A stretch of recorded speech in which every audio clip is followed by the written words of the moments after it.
Devara pan India range లో తెరకెక్కుతున్న ఈ మూవీ సెప్టెంబర్ 27న ప్రపంచ వ్యాప్తంగా విడుదల కాబోతోంది. జనతా గ్యారేజ్ తర్వాత young tiger NTR Koratala Shiva combination లో ఈ మూవీ వస్తూ ఉండటంతో భారీ అంచనాలు ఏర్పడ్డాయి. ఇక అందుకు తగ్గట్టుగానే విడుదలైన గ్లింప్స్, ఫస్ట్ సింగిల్ సినిమాపై మరింత హైప్ ను క్రియేట్ చేశాయి. అయితే ఇప్పటిదాకా దేవరా సోలోగానే రిలీజ్ అవుతుందని అందరూ అనుకున్నారు. కానీ ఊహించని విధంగా దేవరను ఢీ కొట్టడానికి సై అంటున్నాడు కోలీవుడ్ స్టార్ హీరో కార్తీ.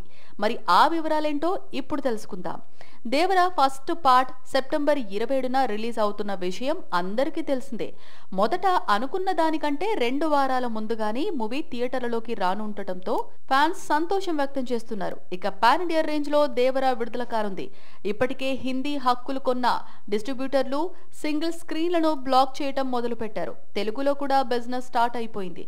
అయితే ఇప్పటి వరకు దేవరా సోలో రిలీజ్ అవుతుందని, దాంతో భారీ ఓపెనింగ్స్ ఖాయమని అందరూ అనుకున్నారు. కానీ అనుకోని విధంగా పోటీలోకి వచ్చాడు కార్తీ.